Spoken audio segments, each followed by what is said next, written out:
संसार में कोई भी जीव अनुपयोगी नहीं है। सभी का अपना अपना अलग महत्व है।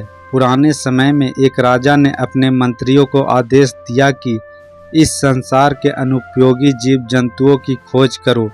राजा के आदेश पर मंत्रियों ने बहुत दिनों तक खोज की।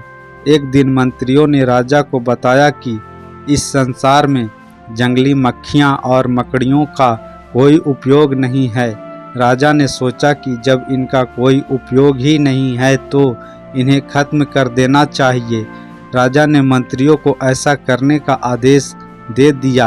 अगले दिन ही पड़ोसी शत्रुओं ने राजा के महल पर आक्रमण कर दिया।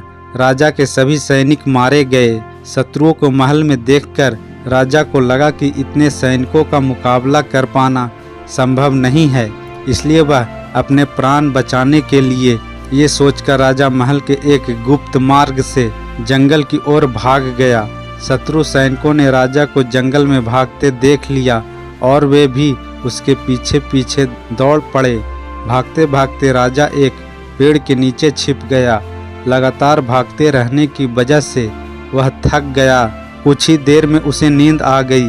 तभी एक जंगली मक्खी ने उसके चेहरे पर डंक मारा। राजा की नींद खुल गई। उसने देखा सैनिक आसपास ही है, यहाँ सोना सुरक्षित नहीं है। वह तुरंत उठा और एक छोटी सी गुफा में घुस गया। गुफा में वह सो गया। गुफा के द्वार पर मकड़ियों ने जाला बुन दिया। कुछ देर में वहाँ शत्रु सैनिक भी पहुँच गए। उनके कदमों की आवाज़ से राजा की नींद खुल गई, लेकिन वह चुपचाप वहीं बैठा रहा। गुफा के बाहर सैनिक बात कर रहे थे कि गुफा में भी राजा को खोजना चाहिए। तभी एक सैनिक ने कहा कि गुफा के द्वार पर मकड़ी का जाला बना हुआ है।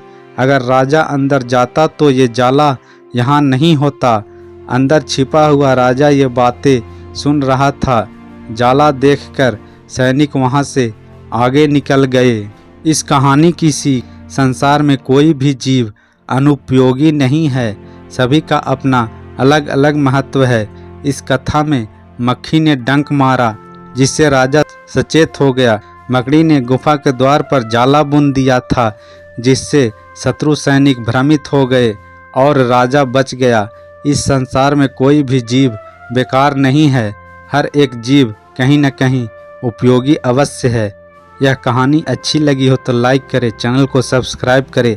तब तक के लिए धन्यवाद।